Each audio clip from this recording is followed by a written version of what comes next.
Dubai juice. ഈ Dubai ജ്യൂസിന്റെ ഒരു കഥ പറഞ്ഞു. ദുബായ് ജ്യൂസ് ഒന്നുമില്ല, അത് ഈ ഗൈഡന്മാർ വരും ഇവിടെ. ഇപ്പോൾ സീസൺ ഏകദേശം കഴിഞ്ഞു. ഒരു ഗൈഡിൻ്റെ കൂടെ കുറേ ആൾക്കാരുണ്ടാവും. അപ്പോൾ അവർ ആ ഗൈഡ് ഇട്ടൊരു പേരാണ് Dubai juice. Dubai juice means orange കരിമ്പ് മിക്സർ.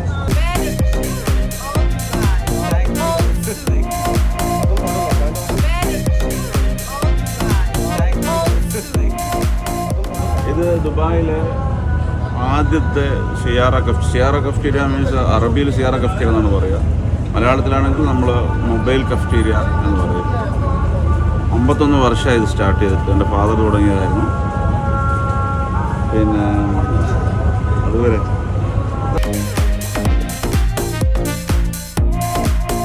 ഇവിടെ ഇതൊരു ടൂറിസം ഏരിയ ആണല്ലോ.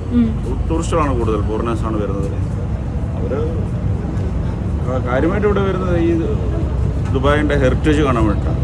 ഓൾഡാണ് ഇവിടെ, ഓൾഡ് പഴയ മാർക്കറ്റാണ് ഇത്. ബർദുബായ് നേരെ നമ്മളപ്പുറം കിടന്നു കഴിഞ്ഞാൽ ദേര മാർക്കറ്റ്.